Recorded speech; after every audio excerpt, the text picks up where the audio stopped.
Baadhi ya watumiaji wa kituo cha nyama katika maeneo mbalimbali ya jiji la Dar es Salaam wamelalamikia baadhi ya wauzaji kituo hicho kupandisha bei ya kitoweo hicho.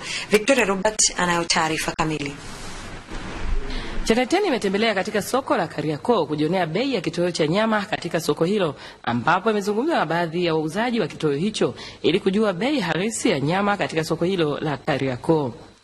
Zaidina Huseni ambaye ni mjasiriamali ameiambia Channel 10 kuwa baadhi ya maeneo kitoweo hicho cha nyama ni shilingi 8,000 kwa kilo, jambo ambalo linawaumiza watumiaji wa kitoweo hicho. Hata ya nyama imetukumba kwa kiasi kikubwa sana, kwa sababu nyama imepanda bei ghafla. Sisi wafanyabiashara wadogo wadogo tunashindwa kumudu mahitaji kama haya. Kwa hiyo imetuathiri kwa kiasi kikubwa sana. Baadhi ya wauzaji wa nyama sokoni hapo wamesema bei ya kilo moja ya nyama kwa sasa katika soko la Kariakoo ni shilingi 7,000, bei ambayo wamedai bado ni ya kawaida, ambayo imekuwepo wakati wa uchaguzi mkuu mpaka baada ya uchaguzi mkuu.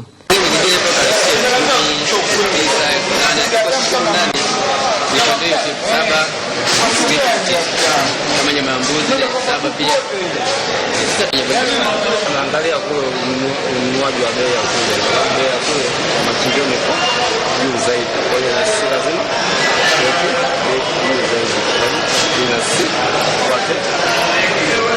sisi wauza nyama tupandisha bei. Sema ng'ombe zinakuwa chache. Utakuta ng'ombe ananunua milioni 1, sasa hivi milioni 3 milioni. Sasa huwezi kurudisha hapo kwa urahisi. Wewe ndio upandishe ili uendane. Kutoka Dar es Salaam, Victoria Robert, Channel 10.